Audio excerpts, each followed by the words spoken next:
Se abre la sesión. El excelentísimo señor don José Luis García del Busto, secretario general de la Academia, tiene la palabra. Gracias. El día 16 de febrero de 2022 fue presentada en la Secretaría de esta Real Academia la candidatura de don José Luis Turina de Santos para cubrir la medalla número 30, vacante en la sección de música por el fallecimiento del académico excelentísimo señor don Antón García Abril. Dicha candidatura había sido suscrita, como es reglamentario, por 3 académicos de número. Fueron los excelentísimos señores don Joaquín Soriano Villanueva, don Manuel Gutiérrez Aragón y don José Luis García del Busto Arregui. Y fue proclamada la candidatura en la sesión plenaria del 28 de febrero de 2022. En la sesión plenaria celebrada el 21 de marzo de 2022,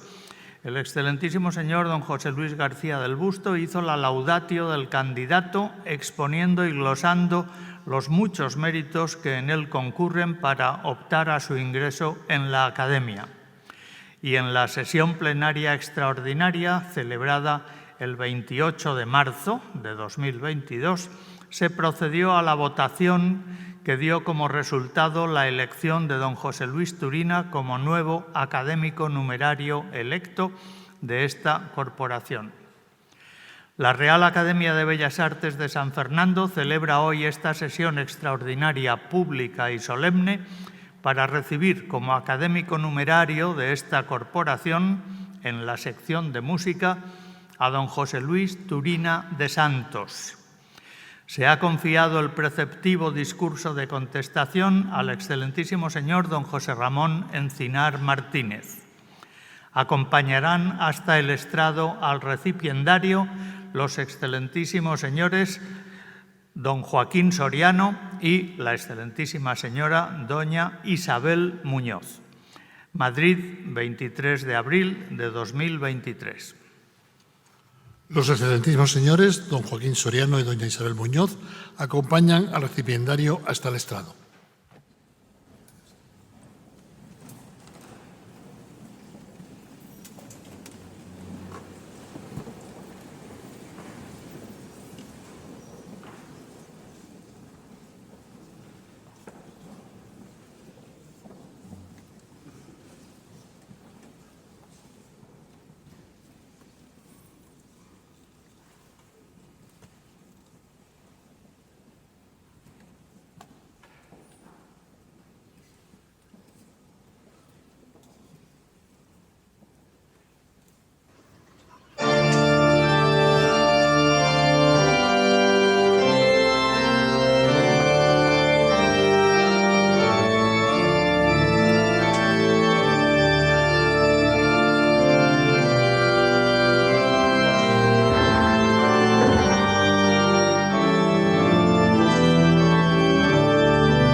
Don José Luis Turina de Santos da lectura al discurso de ingreso titulado Tradición e intertextualidad en la música.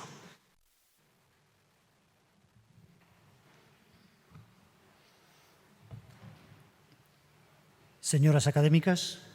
señores académicos, señoras y señores. Al tomar posesión en este acto de una plaza como académico de número de la Real Academia de Bellas Artes de San Fernando, son muchas y muy variadas las emociones y reflexiones que me asaltan. Prima sobre ellas la gratitud hacia la confianza que me han demostrado los 3 académicos que me propusieron en su día. Un magnífico intérprete y pedagogo, Joaquín Soriano, un prestigioso escritor, director y guionista, Manuel Gutiérrez Aragón, y un riguroso musicólogo y muchas veces temido crítico, José Luis García del Busto. Y me comprometo a no defraudarles en el cumplimiento de las tareas que en el futuro se me encomienden. Pero no es menor la emoción que me recorre al repasar la relación de aquellos que me precedieron en la posesión de la medalla número 30, que al final de este acto me será impuesta. En 1901 le fue otorgada a Emilio Serrano. En 1943 al padre Nemesio Otaño. En 1958 al guitarrista Regino Saiz de la Maza y en 1983 a Antón García Abril, a quien tengo el grandísimo honor de suceder. Todo ello se entrecruza con el hecho de que mi abuelo, el compositor Joaquín Turina, ocupó en esta misma academia un puesto con la medalla número 19, ingresando en agosto de 1939 y manteniéndola hasta su fallecimiento 10 años después. Luego estuvo en posesión de Benito García de la Parra y desde 1956 hasta su muerte en 1973 fue su titular Julio Gómez, emparentado con mi abuelo como consecuencia del matrimonio de una de las hijas de aquel, Concha, con el hijo mayor de este, Joaquín, estrechándose de ese modo un vínculo no solo profesional, sino también familiar, del que formo parte junto a los restantes miembros, hermanos y primos, de la generación de los hijos y nietos de aquellos 2 grandes artistas. Además de poseer su misma medalla, Julio Gómez también sucedió a mi abuelo como catedrático de composición del Conservatorio de Madrid, donde a comienzos de la década de los 50 del pasado siglo fue profesor, entre otros muchos alumnos, de Antón García Abril, quien a su vez le sucedió en la cátedra a partir de 1971. En palabras de este último, Julio Gómez era un maestro que te enseñaba la humanidad de la música por encima de una técnica concreta y al margen de una estética específica. Y ese, y no otro, sería el mismo balance que yo haría tras mi paso, entre 1977 y 1981, por la cátedra de composición de Antón García Abril, en unos años de vértigo en que el final de mi formación académica se superpone a la presentación pública de mis primeras obras como compositor, quedando diluidos en mi memoria el término de aquella etapa y el comienzo de esta, de tan estrechamente próximas como estuvieron.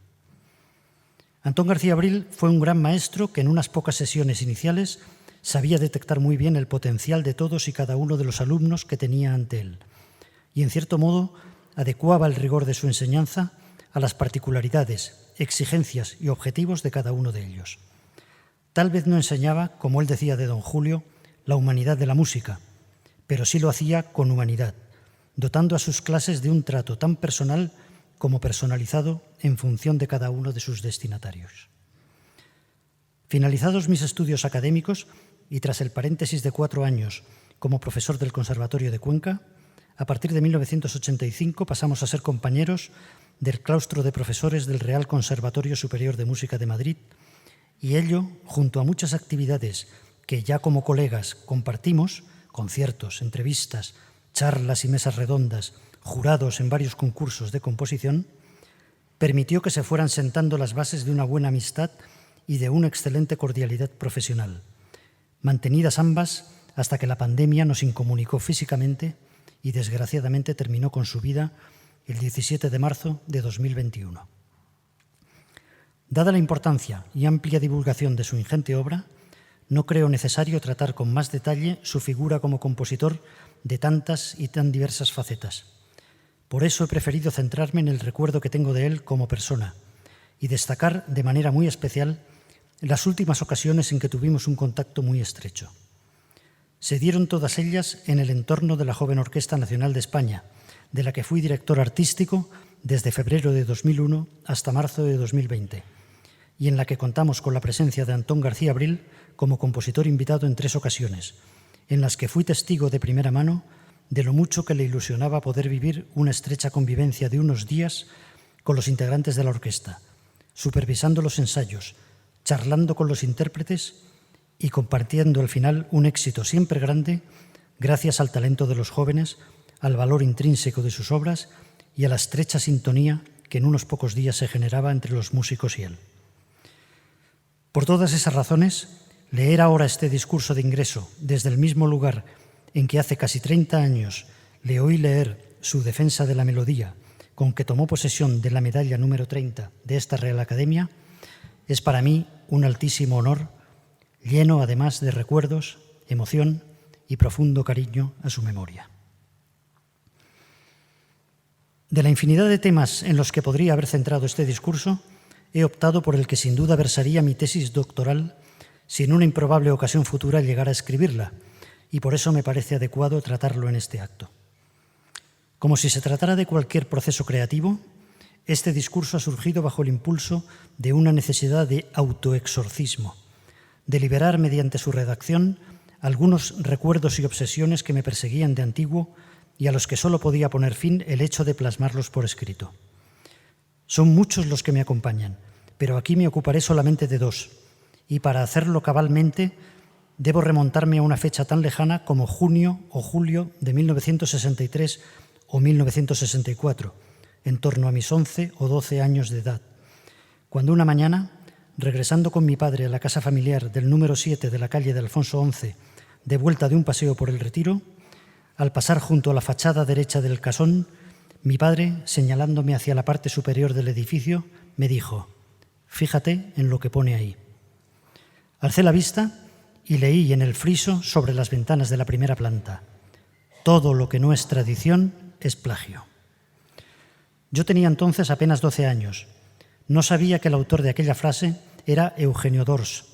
y, por supuesto, no entendí el significado de tan contundente afirmación. Casi 60 años después, sigo sin estar seguro de si en realidad he llegado a comprenderla totalmente, pero sí lo estoy de que me ha dado mucho que pensar y que a encontrarle un sentido me ayudó mucho el leer, bastantes años después, el aforismo completo: «Fuera de la tradición no hay verdadera originalidad. Todo lo que no es tradición es plagio». La primera parte explica la segunda, y aunque el razonamiento de d'Ors es muy discutible, ya que los aforismos nunca son más que verdades a medias, no cabe duda de que su rotundidad es tan apabullante que puede llegar a hacer creer al lector que se trata en realidad de un axioma. En cualquier caso, no es tanto la contundencia del término plagio lo que me atrae, sino el peso que d'Ors pone en la tradición como punto de partida necesario para el surgimiento de algo nuevo. En cuanto a la segunda obsesión que quiero exorcizar en este acto, debo remontarme al 2 de junio de 1984, fecha del fallecimiento en Roma del pintor Fernando Zóbel, con quien trabé amistad en mi etapa del profesor del Conservatorio de Música de Cuenca, ciudad en la que alternaba su residencia con Madrid desde hacía muchos años. Zóbel era una figura muy querida en Cuenca, tanto en el selecto entorno artístico como en el más ampliamente popular, y por ello no fue de extrañar el sobrecogedor silencio con que unos días más tarde fueron recibidos sus restos mortales por una ingente multitud situada ante la catedral, en la que ofició el funeral Monseñor Federico Sopeña, que ocuparía unos años después el cargo de director de esta Real Academia. Al término del mismo, prácticamente toda la población conquense se dirigió a pie, siempre en el silencio más absoluto,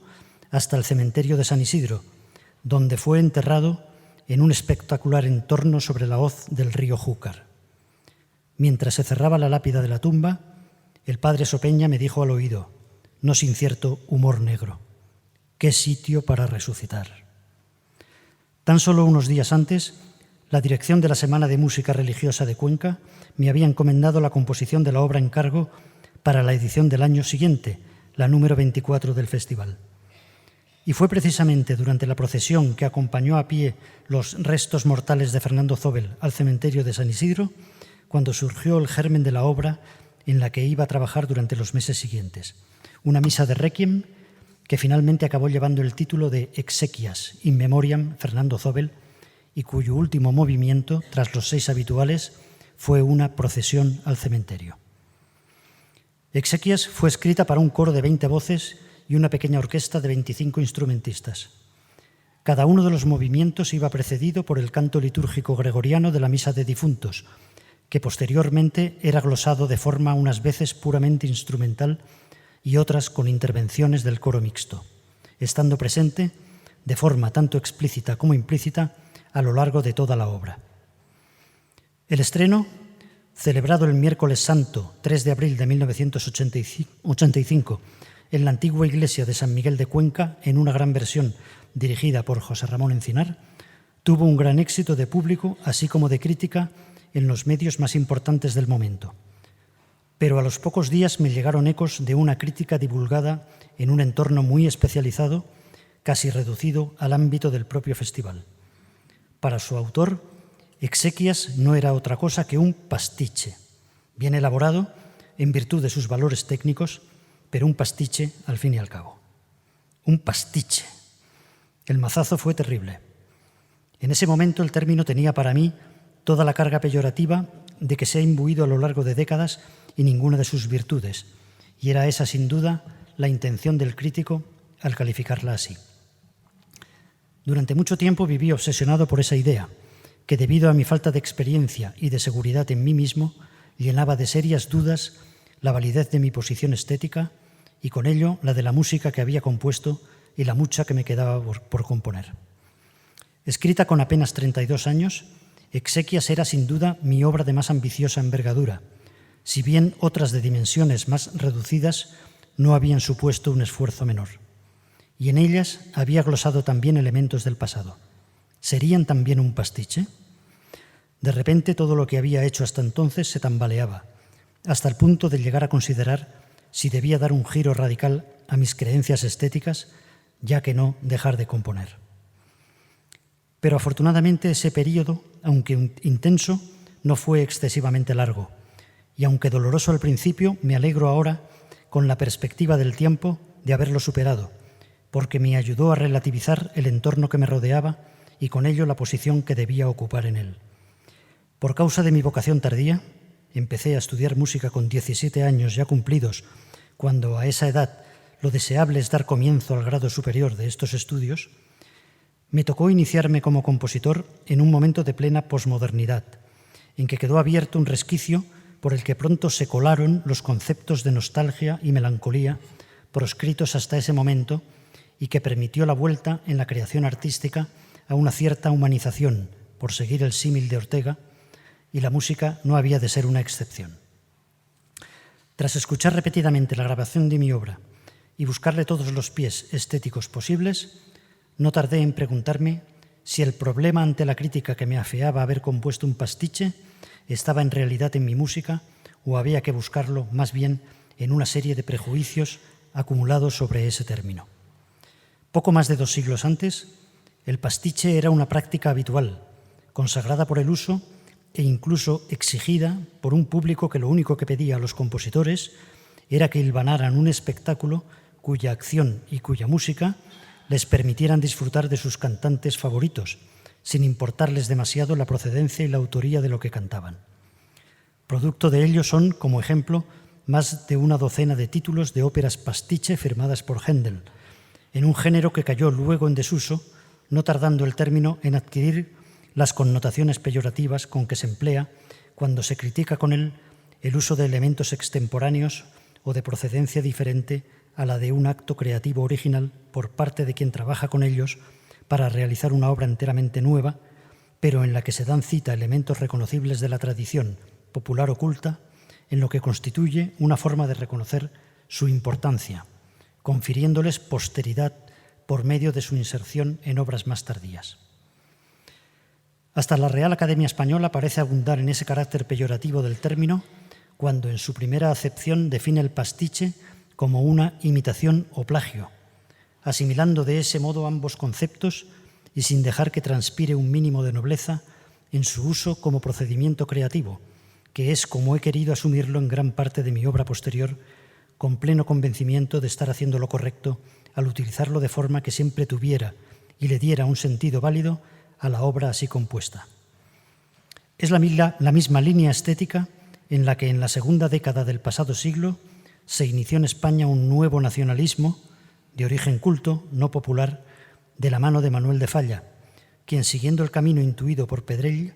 en su retablo de Maese Pedro no dudó en asomarse al pasado renacentista y barroco español para, conjugándolos sabiamente con su personalísimo lenguaje, crear una de las obras más originales del momento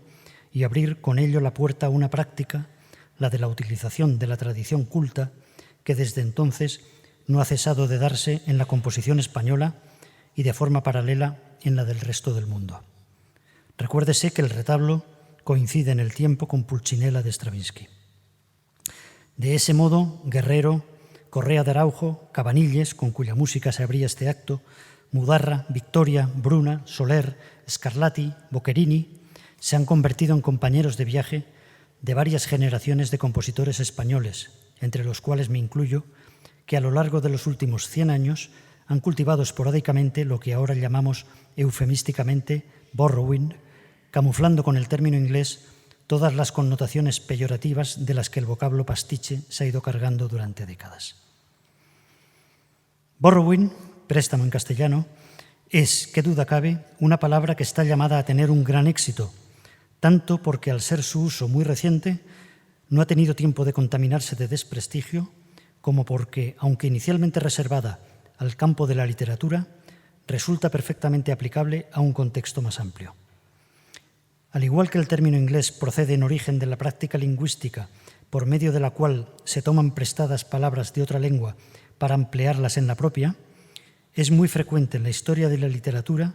la utilización de un texto de mayores dimensiones dentro de un contexto distinto, con el cual puede mantener distintos tipos de relaciones en función del grado de semejanza y de su mayor o menor funcionalidad. En este caso hablamos de intertextualidad, una práctica antigua, pero cuyo concepto dentro de la teoría literaria es relativamente reciente y que por analogía podemos hacer extensiva a cualquiera de las otras artes. Y resulta evidente, y los músicos somos unos privilegiados por ello, que donde mejor puede aplicarse en nuestro ámbito el concepto de intertextualidad en su acepción más pura, la literaria, es cuando el sentido abstracto del discurso musical se enriquece con el significado concreto de un texto, en una simbiosis absoluta entre ambos códigos. Música y lenguaje comparten una sinestesia natural, hasta el punto de que podría afirmarse que aquella deriva de éste, o al menos que ambos surgen de un tronco común. Así se recrea magistralmente al final del capítulo 23 de Los Pasos Perdidos,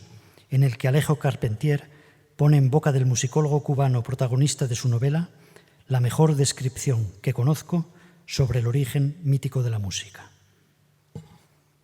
Pero he aquí que todos echan a correr.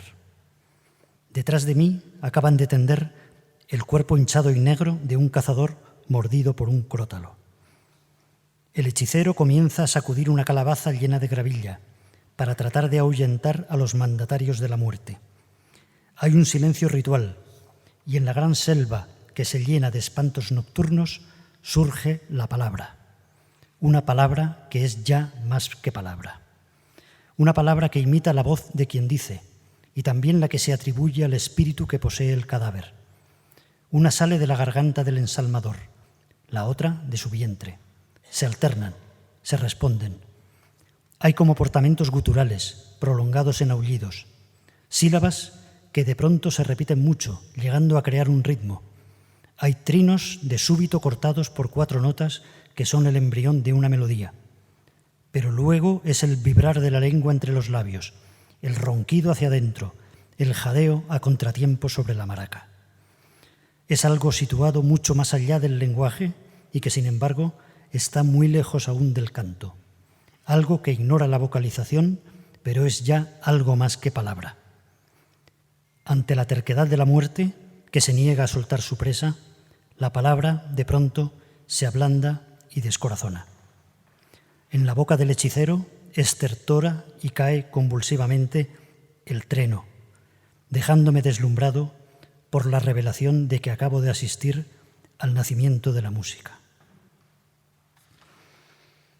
Sea como fuere, música y palabra son capaces de entretejer, por su mera naturaleza, una de las más perfectas relaciones intertextuales que pueden darse. Le basta al músico dejarse llevar por la música del lenguaje hablado, por la métrica de sus acentos, por la curva melódica de su entonación, por las dinámicas de su mayor o menor énfasis, para llegar a una gran asimilación entre ambas, que la maestría de un Mozart, un Schubert o un Wagner llevan a sus más altas cotas de expresividad en el ámbito del Lied y de la ópera. Durante muchos años estudié a fondo ese aspecto del lenguaje con el fin de conocerlo para extraer del mismo consecuencias que fueran aplicables a la musicalización de un texto. Me fijé especialmente en los aspectos melódicos y en la lógica que sigue la cadena de acentos que confiere al habla su sentido, sea este enunciativo, interrogativo, exclamativo, conclusivo en mayor o menor grado. Y aplicando un oído eminentemente musical, no de lingüista,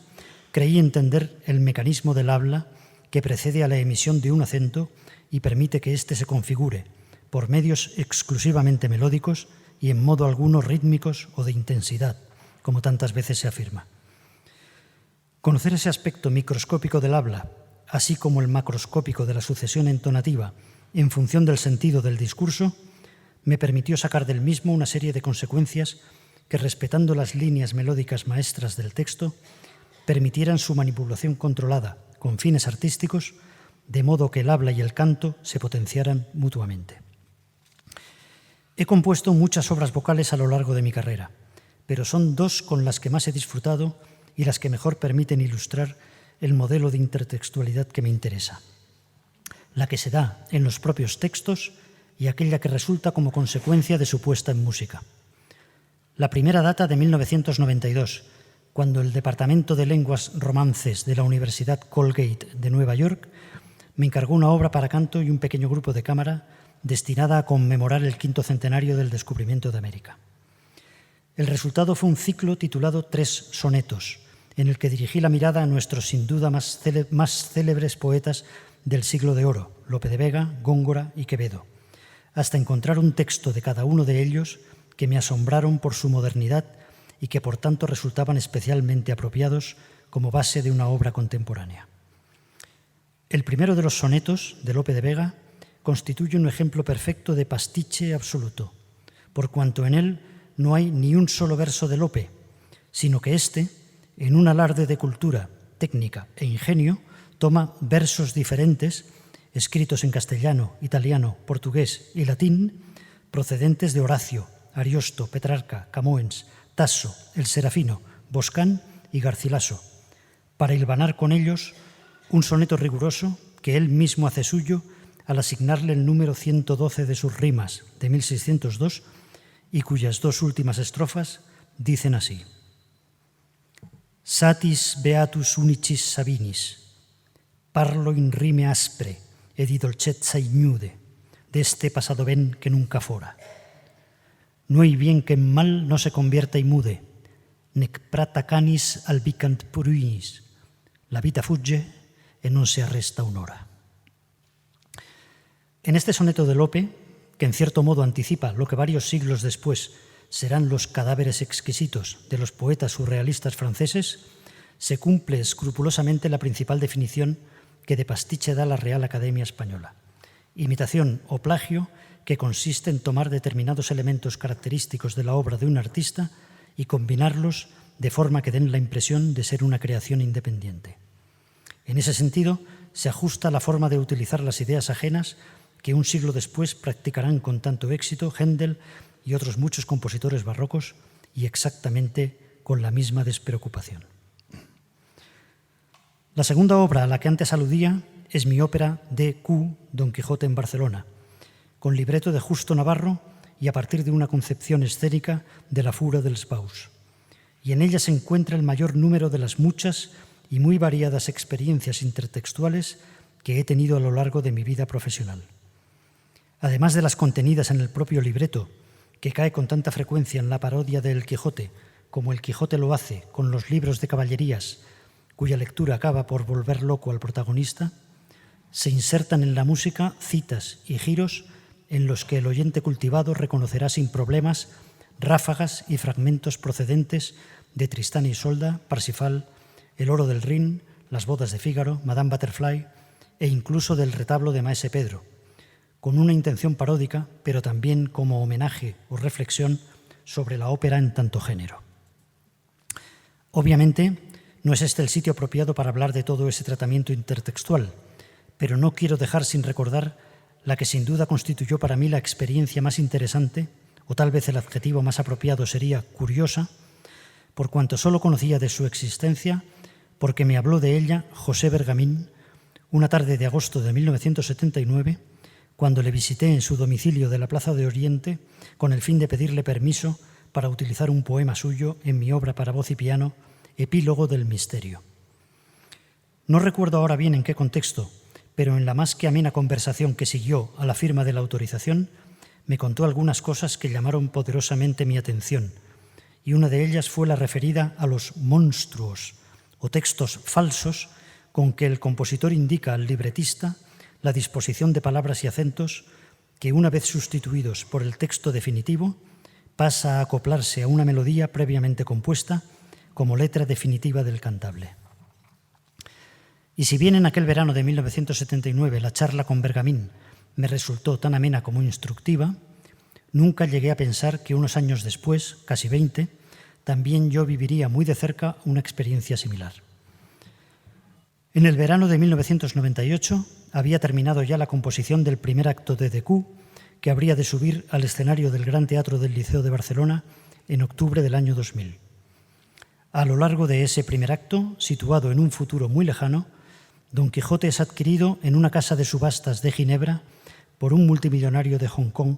como regalo a sus hijas, quienes en el segundo acto lo exponen en el jardín de monstruos privado que poseen en la terraza de un rascacielos. Prisionero en una jaula de aire y tiempo,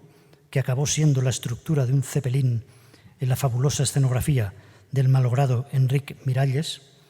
Don Quijote canta desde ella su aria de la nostalgia del tiempo en el que vivía y del que ha sido arrancado para ser llevado a un mundo futuro del que nada comparte. Pues bien, después de tener la música del aria en mi cabeza y ya totalmente compuesta, semanas después aún no había recibido el texto que debería cantar el protagonista de la ópera en esa sección tan fundamental. Apremiado por los plazos, estábamos a poco más de año y medio de su estreno, y tras insistir a Justo Navarro acerca de la urgencia de que me entregara el texto del aria, finalmente optamos por recurrir a un monstruo, para lo que me pidió que no le proporcionara palabras o frases que pudieran condicionarle, sino sencillamente sucesiones de números organizados en forma de versos en los que quedaran claros el ritmo y los acentos internos, la métrica, en una palabra, del texto final. Como ejemplo, esta fue la secuencia que le entregué de los 3 primeros versos del comienzo del aria. 3, 2, 3, 6,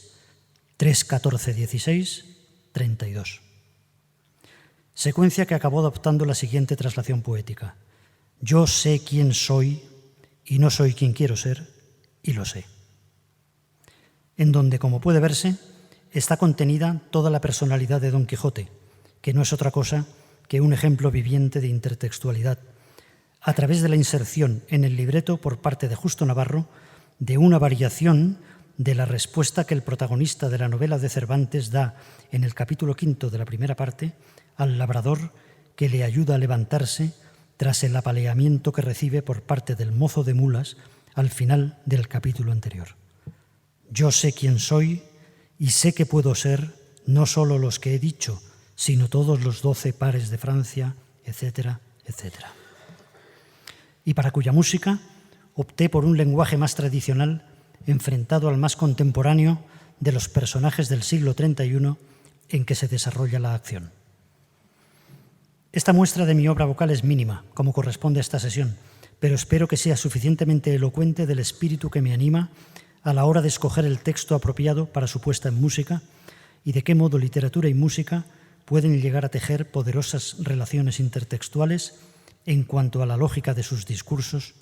pero también en cuanto a la aproximación de ambas al producto artístico final. En este punto de mi discurso debe resultar ya evidente que su contenido rondaba por mi cabeza desde hace muchos años, pero el trampolín que le ha permitido cobrar impulso para ser abordado aquí responde a la impresión que me causaron dos acontecimientos relativamente recientes, los dos tuvieron lugar en 2021, y que si bien son independientes entre sí, están estrechamente relacionados. Ambos son sendas pruebas de que la historia del arte la marcan unos cuantos centenares de artistas geniales, creadores de varios miles de obras maestras, a los que las decenas de miles de artistas mortales queremos simplemente parecernos. Por eso es tan perdonable la soberbia y la vanidad de los más grandes, como de agradecer la humildad que a veces se da en ellos. Y en todo caso, mi intención al traer aquí estos dos ilustres ejemplos no es otra que el que respalden con su autoridad la tesis de este discurso. El primero no procede de la música, sino de la pintura, y su origen viene de la mano de la exposición Pasiones mitológicas, organizada por el Museo del Prado en la primavera de 2021, donde Las hilanderas de Velázquez se exponía junto al original de El rapto de Europa de Tiziano. Como sabemos, el cuadro de Velázquez es un claro tributo a grandes artistas que le precedieron y cuya obra admiraba profundamente. De los tres planos de que consta la obra, en el primero es evidente la referencia a dos de los ignudi del techo de la Capilla Sixtina de Miguel Ángel, que nos enseñó a ver el antiguo académico de esta casa, Diego Angulo Íñiguez. En el segundo plano asistimos a una escena en la que tres damas nobles contemplan a Minerva condenando a Aracne a hilar eternamente como una araña. Y ya en el fondo, en una magistral rizadura de rizo, el tercer plano es la reproducción en tapiz del cuadro de Tiziano. En resumen, todo en Las hilanderas se relaciona con otra cosa ajena al cuadro, y al mismo tiempo todo ello es lo que constituye el cuadro, en un ejercicio de intertextualidad tan conmovedor como genial, que añade a la obra de arte un plus de intelectualidad que la lleva de ser una mera muestra de dominio de la técnica a dotarla de una inventiva que pone en juego las capacidades de observación del espectador o del oyente en el caso de la música. Ya no es solo el cuadro o la partitura lo que cuenta, sino que la maestría que se le debe suponer a su autor corre en paralelo con las referencias a la propia historia del arte correspondiente, llevando así mucho más allá del puro deleite para los ojos o para los oídos a la obra resultante. El juego intertextual es, pues, un objeto de goce por sí mismo, tanto para los sentidos como para el intelecto, porque inevitablemente intertextual es la propia esencia del ser humano,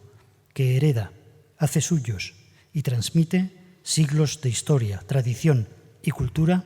por el mero hecho de estar en el mundo. El otro acontecimiento fue estrictamente musical y su origen se remonta a noviembre de 2020, en que, transcurridos solo unos pocos meses desde el principio de la pandemia de la COVID-19, recibí de la Orquesta Nacional de España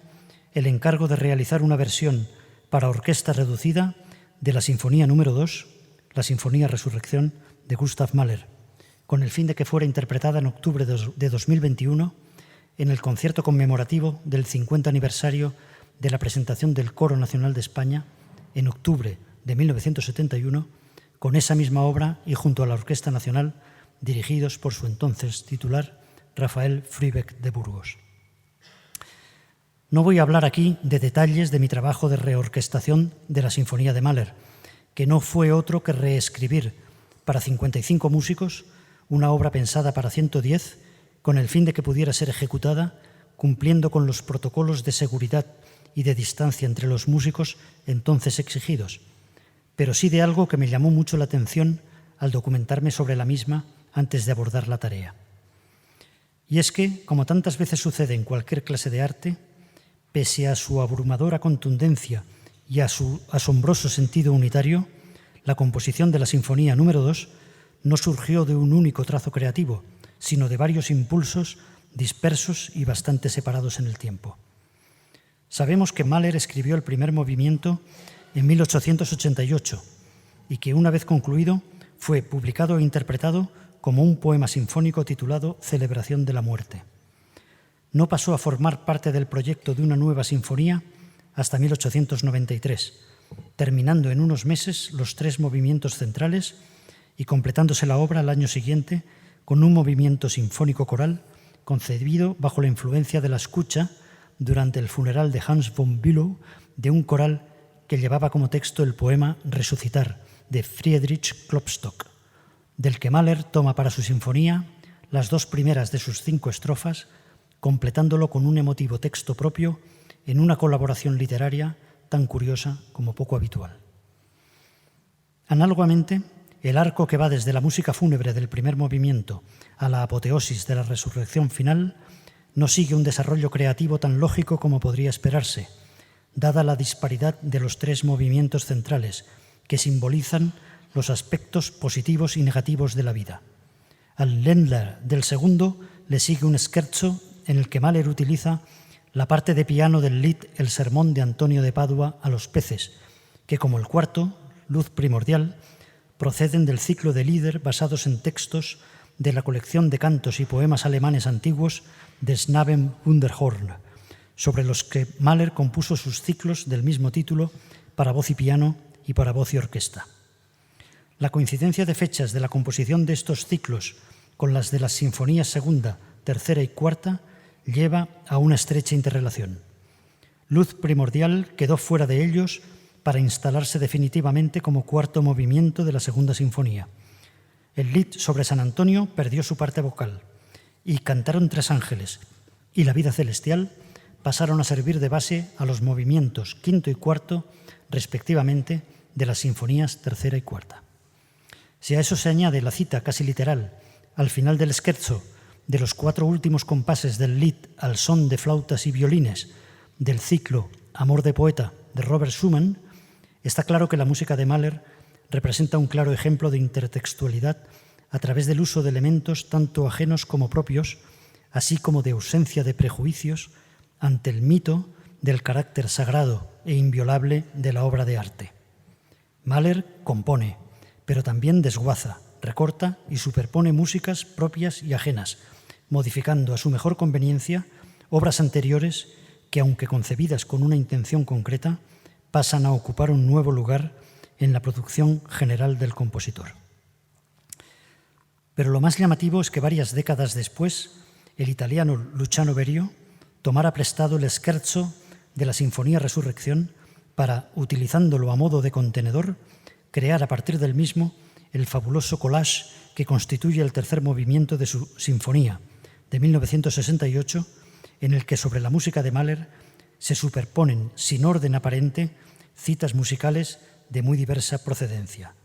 Bach, Schoenberg, Debussy, Ravel, Strauss, Berlioz, Brahms, Berg, Hindemith, Beethoven, Wagner, Stravinsky, Boulez, Stockhausen o Ives, así como fragmentos hablados y cantados, solfeados en realidad por el octeto vocal solista, tomados de El innombrable de Samuel Beckett, junto con textos de Joyce y de Levi Strauss, e incluso eslogans escritos por los estudiantes en los muros de la Sorbona durante la insurrección de mayo de 1968 en París. ¿Devalúa algo el valor de este movimiento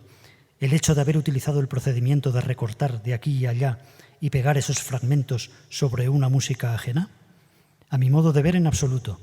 porque ni la intención ni el resultado son un burdo y descarado plagio, sino muy al contrario un trabajo intelectual de primera magnitud en el que intención, realización y resultado alcanzan una altura intelectual indiscutible que hace que cualquier intento de crítica que apunte a frivolidad o superficialidad carezca de sentido. Y para que no haya dudas, las referencias al procedimiento utilizado en esta obra evitan cuidadosamente el vocablo pastiche para aplicarle el de collage, lo que crea un paralelismo con la terminología de las vanguardias pictóricas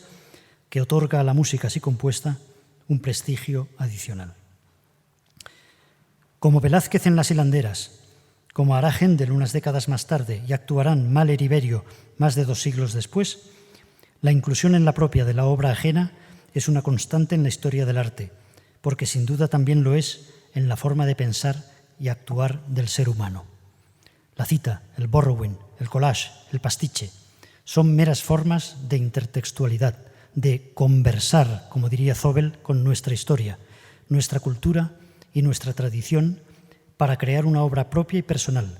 pero abierta a la presencia de aquellas que puede adoptar la fisonomía de una parodia, por supuesto, pero también de un homenaje o de una amplia reflexión sobre nuestra forma de estar en el mundo, con un pie en el pasado y otro en el futuro, para alcanzar un estado óptimo de equilibrio vital. La coda de este discurso es el momento apropiado para resumir su contenido y sus intenciones. Me he remontado casi al inicio de mi trayectoria profesional, hace ya 40 años, para dejar constancia de que mi interés por la intertextualidad se origina en conexión con el término pastiche, y por esa razón quiero terminar con una última referencia al mismo, abogando desde aquí porque se elimine la carga peyorativa que lo recubre y a sus diversas acepciones se sume una más, que en justicia también le corresponde, la de un procedimiento serio y profundo, en el que el disfrute ante la nueva obra de arte en la que se dan cita elementos de otras obras anteriores, sean propias o ajenas, proporcione un auténtico placer para la mente y para los sentidos, tanto para quien la crea como para el oyente o el espectador a quien va dirigida, poniendo en juego una serie de elementos en los que interviene de forma decisiva el conocimiento y con ello el respeto de la tradición en la que se inserta nuestra cultura. Y como todo lo que comienza tiene que terminar, y a modo del perdonad sus muchas faltas de los sainetes antiguos, solo me queda decir que si bien he ilustrado con varios ejemplos las más importantes acepciones del término pastiche, desde las que se refieren a su uso histórico hasta las que se aplican de forma peyorativa, queda aún una, claramente más cercana a su intención negativa, para que el repaso no resulte incompleto. Me refiero a la que define pastiche como la mezcla de cosas diversas que no producen ningún efecto ni tienen orden, y de la que espero que este discurso no haya sido un elocuente ejemplo. Muchas gracias.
El excelentísimo señor don José Ramón Encinar Martínez,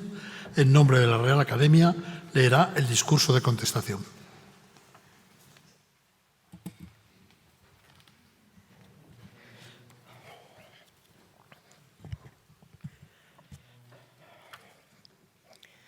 Excelentísimas señoras académicas, excelentísimos señores académicos, señoras y señores. Al dar hoy la bienvenida a esta academia a José Luis Turina, sé que con ello hubiera satisfecho uno de los deseos más fervientes de Federico Sopeña, una figura de larga andadura en esta casa en la que ocupó todos los cargos que se pueden ocupar, o casi todos. Una figura muy querida por muchos de los que hoy formamos parte de la academia, en cuya formación fue persona fundamental. Basta recordar que José Luis García del Busto, nuestro hoy imprescindible secretario general, fue uno de sus principales discípulos. ¿Qué decir de nuestro hermano mayor en el discipulado, Antonio Gallego, que ha ocupado en la academia casi tantos puestos como los de su maestro, nuestro maestro? Viene todo ello al caso porque hace ya muchos años el pater, como tratamos siempre sus alumnos a Federico Sopeña, me comentó lo que le gustaría vernos un día a José Luis Turina y a mí como miembros de la academia que entonces él presidía. Pero no es de Federico Sopeña de quien tengo que hablar hoy. Tiempo habrá de que se devuelva su figura al altísimo lugar que en la historia cultural de este país merece y del que solo por parciales, torticeras e interesadas apreciaciones se le ha desalojado. Me han pedido que comience estas palabras repasando la biografía de mi colega y, sin embargo, amigo, amiguísimo, diría yo, José Luis Turina. Es algo que personalmente no creo necesario, pero el protocolo es el protocolo, de modo que lo más rápidamente que pueda, habida cuenta de su extensión, daré cuenta de la trayectoria del nuevo académico. Sin embargo, me doy cuenta ahora del error mío al escribir estas palabras, porque si bien creo que todos ustedes conocerán sobradamente gran parte de la obra musical de José Luis Turina, no tienen por qué conocer el cúmulo de premios y méritos que jalonan su carrera, de modo que a ello voy. Aparte de todos los premios extraordinarios que se pueden dar durante la etapa de estudios en el Conservatorio, donde se graduó en Madrid en 1981, Turina había despuntado ya 2 años antes al resultar finalista del concurso Trofeo Arpa de Oro de la Confederación Española de Cajas de Ahorros. El mismo año de su graduación, obtuvo el primer premio del concurso centenario de la Orquesta del Conservatorio de Valencia y 5 después, el premio Reina Sofía de la Fundación Ferrer Salat. Ha sido profesor de armonía, contrapunto y fuga, composición, historia de la música, formas musicales, secretario y director hasta 1985 del Conservatorio de Cuenca. Profesor del Real Conservatorio Superior de Música de Madrid, del Conservatorio Profesional de Música Arturo Soria, de la Escuela Reina Sofía de la Fundación Albéniz y durante 21 años profesor de análisis de la Escuela de Altos Estudios Musicales de la Real Filarmonía de Galicia en Santiago de Compostela. Es académico correspondiente de las Academias de Bellas Artes de Sevilla y de Granada. Ha formado parte del Consejo de la Música del INAEM. Ha ocupado el cargo de presidente de la Asociación Española de Jóvenes Orquestas. Ha sido galardonado con la Medalla de Oro del Real Conservatorio Superior de Música de Madrid y con el Premio Nacional de Música en 1996 junto a Teresa Berganza. De su extenso catálogo, si hubiera que destacar algún título, me decantaría por enjundia y resonancia pública, por el estreno en octubre del año 2000 de la ópera en cargo del Liceu de Barcelona, DQ, Don Quijote en Barcelona. Y para concluir, desde el 1 de febrero de 2001 hasta el 29 de febrero de 2020, 19 años pues, ha sido esforzado, brillante y queridísimo por sus integrantes, director artístico de la Joven Orquesta Nacional de España, JONDE. José Luis Turina me facilita, con su ordenado y formal discurso, con natural en él, evitar la inercia a una dispersión que sería lógica por el cúmulo de episodios en común que hemos tenido hasta hoy y que, en ello confío, se incrementarán en el futuro. Seguiré en mi glosa, punto por punto, los períodos en que José Luis, como si de una composición musical más se tratase, ha estructurado su intervención. Comienza el discurso haciendo un repaso a sus brillantísimos antecedentes familiares en el campo musical. Ni él ni yo tuvimos la fortuna de conocer a su abuelo, el maestro Joaquín Turina. Sí, en cambio, a don Julio Gómez, en persona y en el recuerdo, en la veneración, más bien, del hijo de este, el queridísimo y añorado Carlos Gómez Amat, casi tío de nuestro Turina. De él, de don Julio, conocí muchos más detalles a través de su hijo que los que me proporcionaron los múltiples encuentros con el maestro de la mano de mi abuelo, cuando con frecuencia por la vecindad nos encontrábamos por la calle Narváez, acompañado él por su nieto Joaquín, primo de José Luis. Por su infrecuente y notable cultura, por su sentido del humor,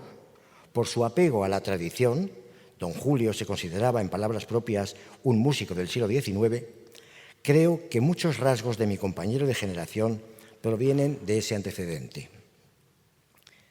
Y continúo en el discurrir de sus propias palabras, su tardía vocación. Al enunciarla, José Luis nos ha hablado con devoción de su maestro, nuestro llorado compañero Antón García Abril, y ha ensalzado su extraordinaria figura como profesor.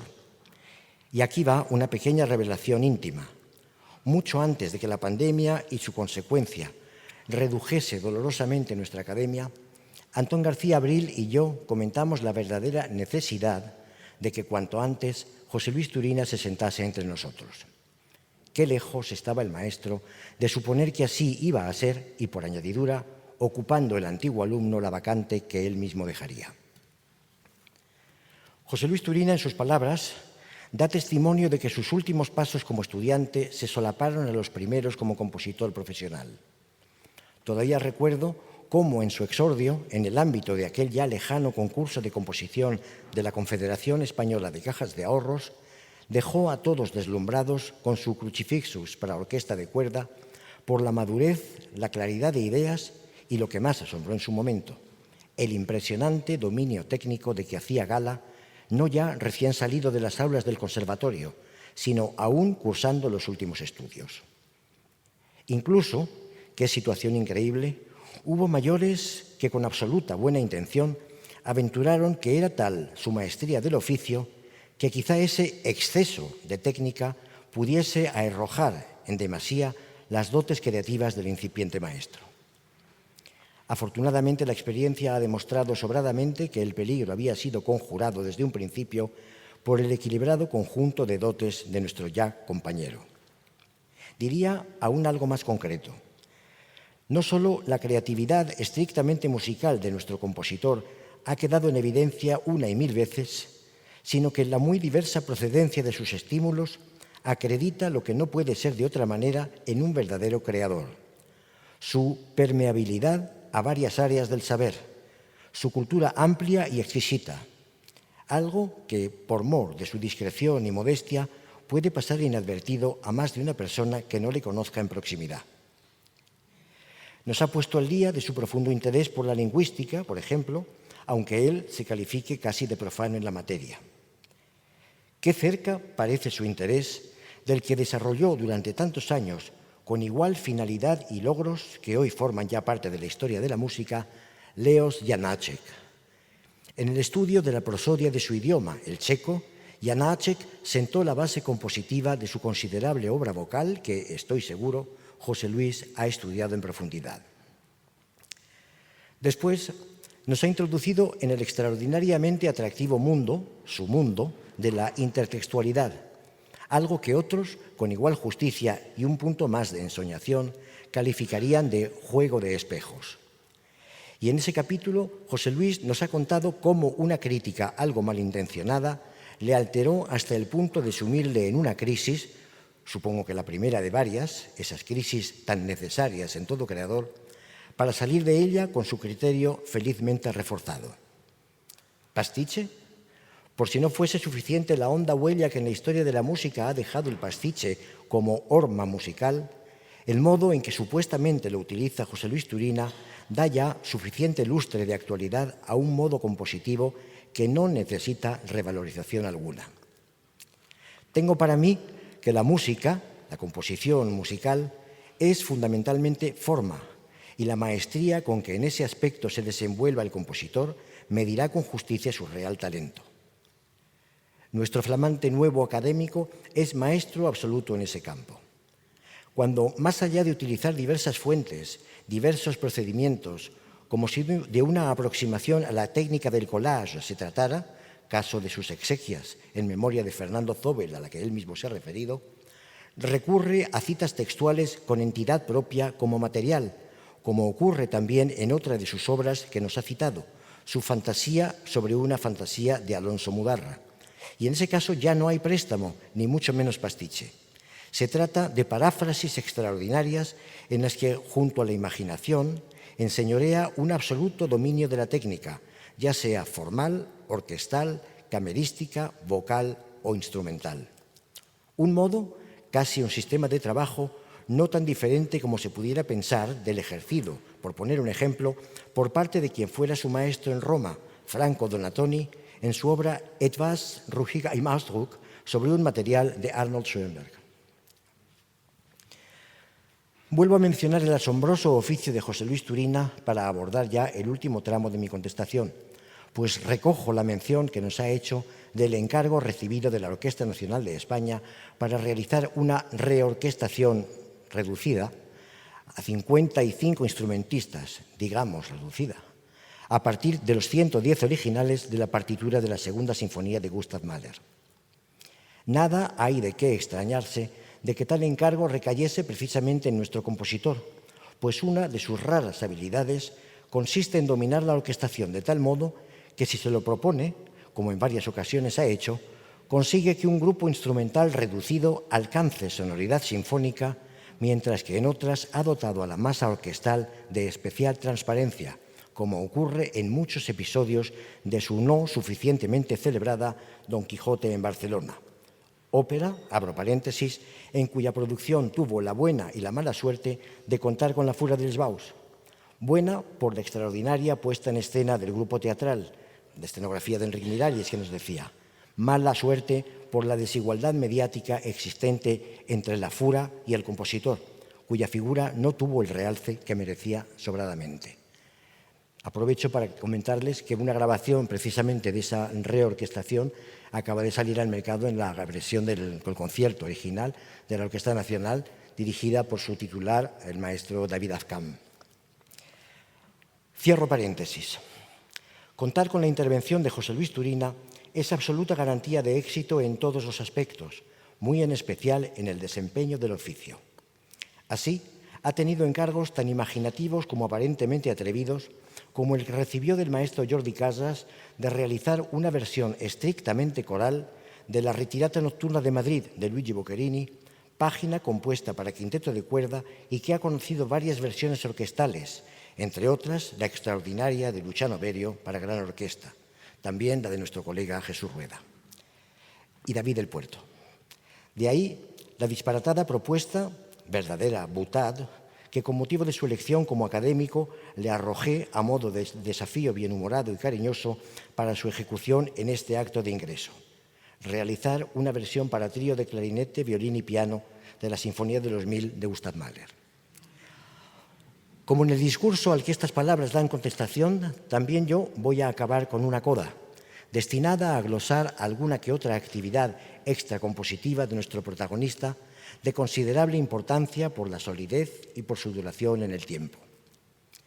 En su momento, José Luis Turina se involucró a fondo en la renovación del sistema de enseñanzas musicales y, como en todo, lo hizo a conciencia. Posiblemente haya sido el único momento de nuestro compañerismo bien entendido en que, de forma tácita, no hayamos estado completamente de acuerdo, tampoco en completo desacuerdo. Y es que, la política. Como escribió Rafael Alberti, aquí el juego del arte comienza a ser un juego explosivo. Todo lo contrario de lo que ha pasado con el paso de José Luis Turina por el mundo de la gestión, concretamente como responsable de la joven Orquesta Nacional de España. Creo que las diferentes promociones de valiosos instrumentistas que han pasado por la Jonde en esos años, todos ellos, conservan el convencimiento de haber sido unos privilegiados por haber tenido al frente de la institución a un compositor, a un músico de la entidad de José Luis Turina, un intelectual, un director artístico y, lo que es mucho más importante, un tutor de la categoría humana de nuestro nuevo compañero. Han sido casi 20 años espléndidos por planificación musical,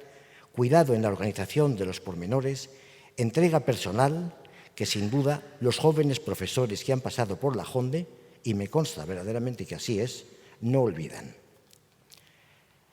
No debo extenderme más.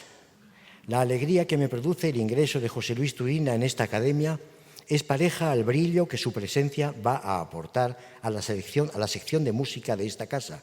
cuyos 150 años de existencia se cumplen en este 2023. La docta maestría de Joaquín Turina y de Julio Gómez tienen hoy feliz y brillante continuación familiar en el ingreso del nuevo académico. Bienvenido, José Luis, a esta tu casa.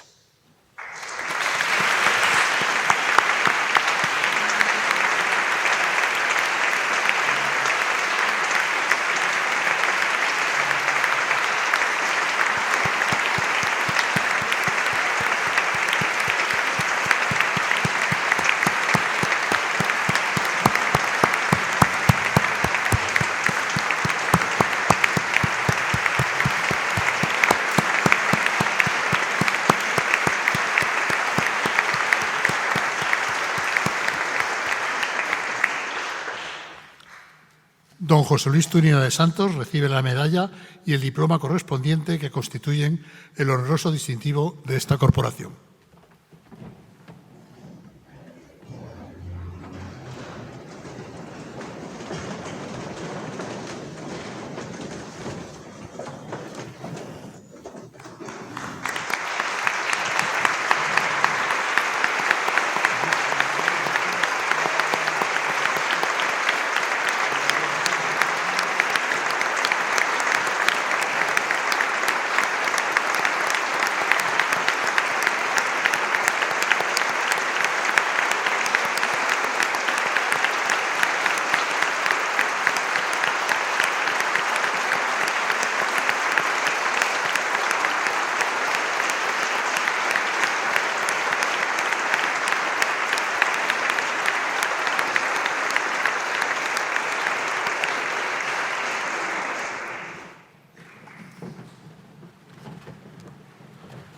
El excelentísimo señor don José Luis Turina de Santos queda incorporado solemnemente al seno de esta corporación. Y como director de esta Real Academia no puedo sentirme más satisfecho que de dar la bienvenida por primera vez en mi ejecutoria a un compositor a esta academia, porque hemos tenido hoy la circunstancia de que teníamos sentados enfrente a los dos últimos compositores que han ingresado a esta academia, José Luis Turina, que ingresa hoy, y el que le ha contestado, José Ramón Encinar Martínez, conocido probablemente por muchos de ustedes como gran director de orquesta, pero que entró como compositor porque es también un gran compositor y como tal ingresó en la academia. En medio no hay otros compositores. ¿Por qué? Porque los académicos tienen la circunstancia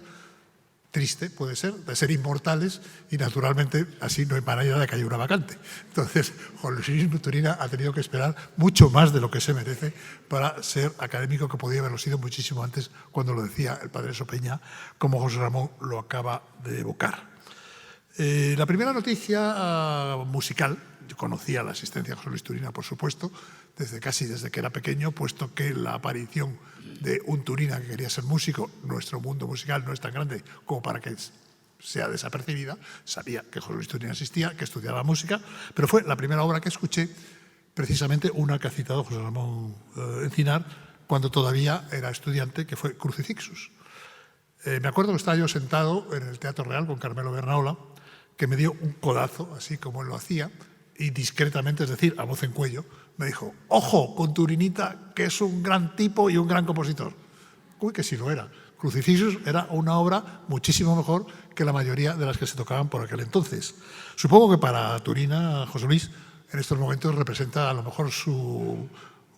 Pleistoceno o algo así, pero en todo caso sigue siendo una obra estupenda. Como son muy estupendas muchas de las obras que ha citado él, que ha citado José Ramón, que no voy a repetir, salvo una que yo considero siempre como un cuervo blanco, y no me refiero al cuervo blanco que significa la aventura de Vasco da Gama en la ópera de Philip Glass, sino al hecho de un cuervo blanco que dicen que es un pájaro que aparece solo una vez por siglo. Y es el hecho de que, siendo madrileño, estrenó una ópera en el Liceo de Barcelona. Eso es un cuervo blanco, pero vamos, de un tamaño casi de buitre, no de cuervo. En todo caso, y bromas aparte, creo que la obra de José Luis Turina, a partir de Crucifixus hasta la actualidad, ha ido siguiendo una trayectoria amplia, variada y siempre, en todo caso, una calidad extraordinaria. Yo he asistido muy de cerca a la creación de algunas de esas obras por mis circunstancias propias como organizador. Recuerdo, por ejemplo, en la Orquesta Nacional su Pentimento, uno de sus primeros acercamientos a la orquesta, que era una obra maestra. Por otra parte, en la Orquesta Radio Televisión su Ognos, en torno a Luis Cernuda, y cito estas obras porque no han sido citadas todavía. Su magistral Concierto para violín y orquesta, del cual hay incluso 2 versiones publicadas en disco, y que es una obra que circuló en sus momentos y debería estar circulando ahora también, y muchísimas obras más. Es decir, es un compositor de primerísima magnitud, que tuvo a sus principios una cosa que es siempre buena y mala. Era nieto de Joaquín Turina. Eso para él era un ilustre antecedente y, por otro lado, supongo que también una losa al principio, hasta el punto de que todo el mundo decía José Luis Turina, nieto de Joaquín Turina.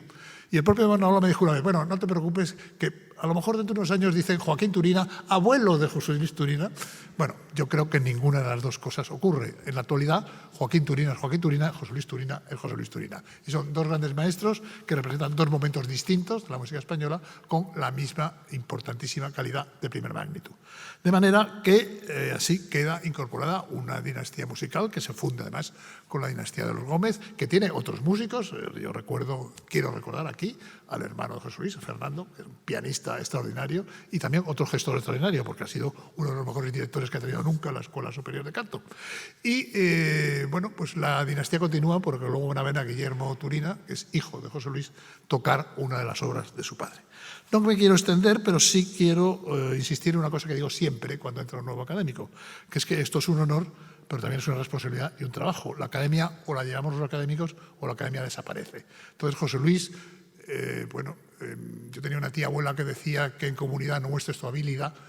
porque se aprovechan de ti, naturalmente, pero como él ya ha mostrado su habilidad como gestor y como toda clase de cosas, pues aquí le vamos a querer también que trabaje para la academia. No le vamos a explotar, pero tampoco le vamos a dejar que se sienten los laureles a pensar que es un viejecito que se merece todos los honores. Ni es un viejecito, se merece los honores, pero también los va a trabajar. José Luis, para nosotros es un honor que formes parte de esta academia. Para la sección de música ni te quiero contar, y creo que hoy es un día grande dentro de nuestra academia porque te recibe a ti. Ya hemos tenido música elegida por el propio recipiendario, que ha sido cuando Daniel Oyarzábal ha tocado los pasacalles de primer tono para la entrada solemne del recipiendario. Pero ahora vamos a terminar el acto con la clavecinista Eva del Campo y el violonchelista Guillermo Turina, hijo del recipiendario, que interpretan en estreno absoluto dos composiciones del excelentísimo señor don José Luis Turina. La primera de ellas es la elegía a la memoria de Antón García Abril para violonchelo solo sobre motivos de la parte de violonchelo solista del Cántico de la Pietà, compuesta para esta ocasión en 2022 y que está dedicada a la Academia. Y a continuación, la suite de la Chiesa para violonchelo y clave, escrita en 2021 e integrada por 4 movimientos: arioso, corrente, recitativo y burlesca. Al final se levantará la sesión y para saludar al nuevo académico tenemos situada